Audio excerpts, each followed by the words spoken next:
Hey everybody, Chris here. So I just wanted to talk on depression really quick.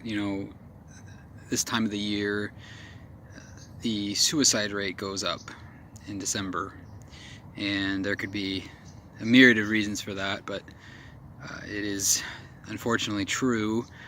And some people call it seasonal depression. I was just thinking about it today because I saw a commercial earlier. I actually don't remember what medication it was for, but it doesn't really matter. They're all the same.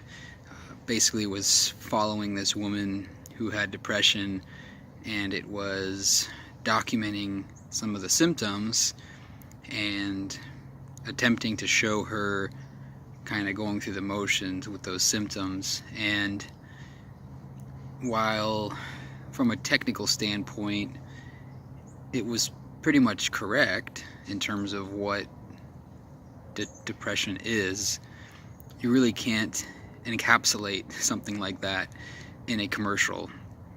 And I think the experience is very, very personal to each person that experiences it.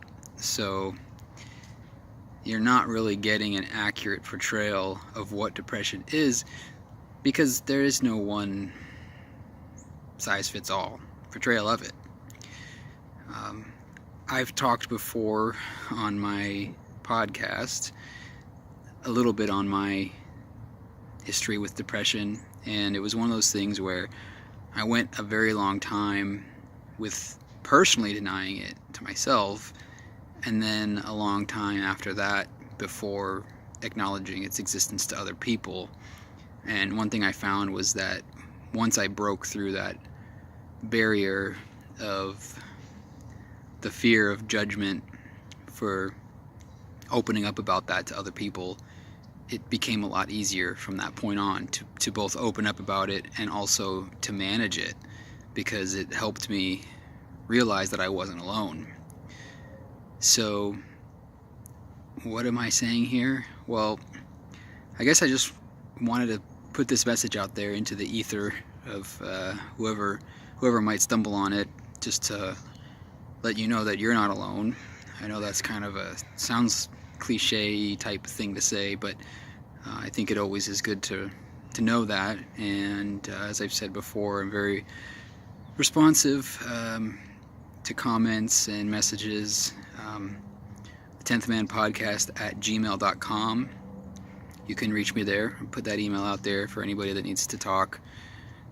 I try to be aware of that. Unfortunately, suicide is a real thing.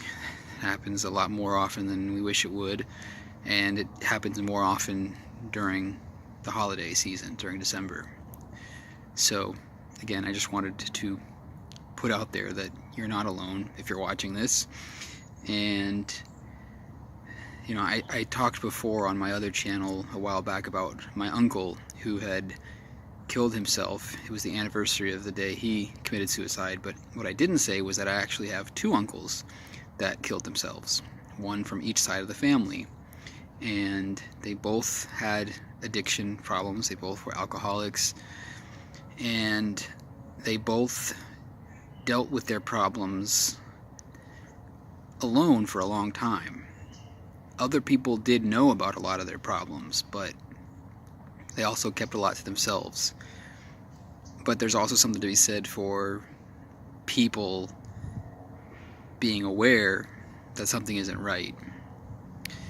So because of that, I've always been very conscientious of my own mental health and how I'm feeling and the self-care. I also don't drink. That's probably part of why I don't drink, having two alcoholic uncles who killed themselves. And I also believe there's a genetic factor to both depression and alcoholism, or just your propensity to be an addict. There's the downfall to doing these beautiful outside tree videos. You get the occasional airplane interruption there. But I just wanted to share that it's something that I try to maintain awareness of, but at the same time I don't let it rule my life. Things have gotten a lot better in the last couple of years. I finally sought help for myself, got on medication, and I do therapy, kind of a good balance of the two that helps me out a lot. And again, it took a long time of being able to accept that was a truth in myself, and then being able to be confident enough to share it with people that I love, knowing that I'm not going to be judged. Here I am now sharing it with God knows how many people. So but again, I think what I'm trying to say is just that I know I get it. I get the feeling of solitude, the feeling of you're going at this by yourself, you're going at it alone. But it helps to know that there are others out there that you can talk to and that'll listen. And again, seeing that commercial just concerns me a little bit, because it's putting this sort of like light switch face on depression, like you take this pill and everything's good again. And we know that if people have dealt with this know that there's a lot more to it than that. And I just wanted to just put that out there. It's not about, don't watch these commercials, especially if you're somebody that knows someone who's struggling with depression. Don't let these images, these stories that they give you on these commercials dictate what depression actually is, because it's not. And there is no one answer. It's going to be different for everybody. Besides medication and therapy, which are more long-term commitment type of events that you have to do if you make those steps, I found a couple other things that helped me out when I was struggling, and it still happens sometimes. It never goes away. Depressive episodes can and will continue to happen, but I think the medication and therapy helps me to manage them and helps me to effectively use some of the self-care tools that I have. One of those is, again, it always sounds kind of funny to say it, but this idea that you basically, when you're having a depressive episode, you envision this floating thing, an orb or something, represents depression, and you just acknowledge it. You say hi to it, you say, oh, there's that thing again, and you kind of just look at it and watch it float away. And I found that when I'm at my good times, when I'm doing therapy and the medication is working well, that works pretty well, that being able to visualize it. When I was at my low point before I started medication, that had stopped working, and that was pretty much all my self-care tools stopped working, and that was when I knew I needed help. The other one was exercising, running, jogging, and same thing.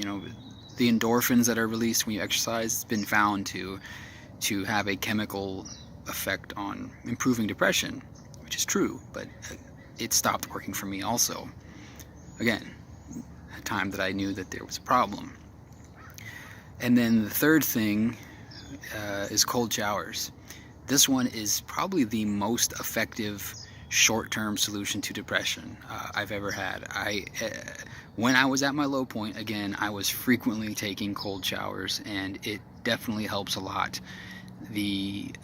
Something about just the freezing cold, it just zaps your body, and everything else kind of just goes in the back burner, and that would last for a good maybe hour, and then I'd be right back into the depression really, really bad. And so again, it's a temporary fix, but I figure it can't hurt to put those out there if you happen to be struggling right now and worry that you're alone and you don't have a more long-term solution at your disposal, at least right now.